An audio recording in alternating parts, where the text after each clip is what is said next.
UP समेत पूरे भारत में 3 नए आपराधिक कानून लागू हो गए हैं। 1 जुलाई से पूरे देश में 3 नए कानून भारतीय न्याय संहिता 2023, भारतीय नागरिक सुरक्षा संहिता 2023 व भारतीय साक्ष्य अधिनियम 2023 लागू हो गए हैं। इन नए कानूनों में ऐसे कई प्रावधान किए गए हैं जो न्याय की अवधारणा को मजबूत करते हैं। दिसंबर 2023 में संसद द्वारा पारित 3 नए कानून जुलाई के महीने से पूरे देश में प्रभावी हुए। तीनों नए कानून भारतीय न्याय संहिता, भारतीय नागरिक सुरक्षा संहिता व भारतीय साक्ष्य अधिनियम बोले जाएंगे, जिन्होंने भारतीय दंड संहिता 1860, आपराधिक प्रक्रिया संहिता 1898 व भारतीय साक्ष्य अधिनियम 1872 का स्थान लिया है। सोमवार को कस्बे के पीडब्ल्यूडी के भवन में देश में लागू किए गए नए कानूनों को सार्वजनिक रूप से कस्बे के लोगों के समक्ष रखा गया।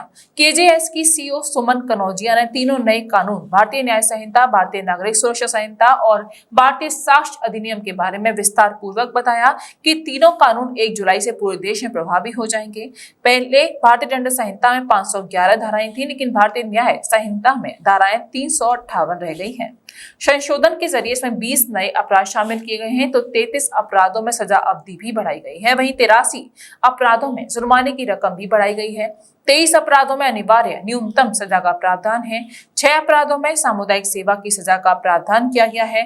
थाना प्रभारी अरविंद निर्वाल ने नए कानून के बारे में सभी को अवगत करते हुए बताया है कि दंड प्रक्रिया संहिता यानी सीआरपीसी की जगह अब भारतीय नागरिक सुरक्षा संहिता ने ले ली है। सीआरपीसी की 484 धाराओं के बदले भारतीय नागरिक सुरक्षा संहिता में 531 धाराएं हैं। नए कानून के तहत 177 प्रावधान बदले गए हैं, जबकि 9 नई धाराएं व 39 उप धाराएं जोड़ी गई हैं। इसके अलावा 35 धाराओं में समय सीमा तय की गई है। वहीं नए भारतीय साक्ष्य अधिनियम में 170 प्रावधान है। इससे पहले वाले कानून में 167 प्रावधान थे। नए कानून में 24 प्रावधान बदले गए हैं और बताया गया है कि इस बैठक का उद्देश्य है कि कुछ समय तक लोगों को दिक्कत आएगी, लेकिन समय के साथ सब समझ आ जाएगा।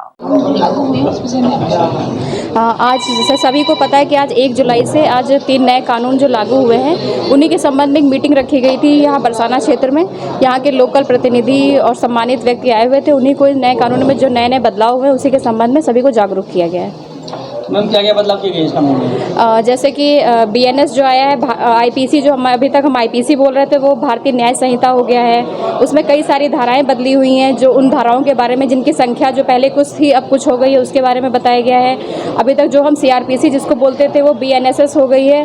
उसमें जो क्रिमिनल प्रोसीडिंग में जो बदलाव आए हैं सभी की जवाबदेही तय करी गई है, चाहे वो कोर्ट की हो, पुलिस की हो, उसके संबंध में लोगों को जागरूक किया गया है। इनमें सजा उतनी रहेंगी या सजाएं घटाई गई? इसमें सजा उतनी की उतनी है और कई सारे अपराधों में बढ़ाई भी गई है। और बाकी नंबरिंग चेंज हुई है? हाँ, बस नंबरिंग चेंज हुई है। उसमें कोई दिक्कत तो नहीं आने वाली किसी को? स्टार्टिंग है, थोड़ा सा पब्लिक को अवेयर होने की जरूरत है। जब एक बार जानकारी हो जाएगी तो किसी को कोई समस्या नहीं आएगी। KD medical college hospital and research centre, जहां एक की छत के नीचे ब्रजवासियों को मिलेगा संपूर्ण रोगों का इलाज, वो भी रियायती दरों पर।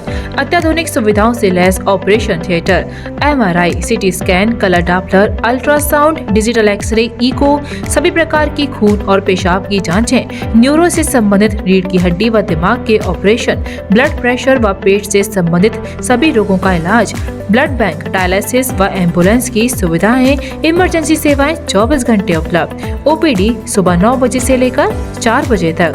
KD medical college hospital and research centre.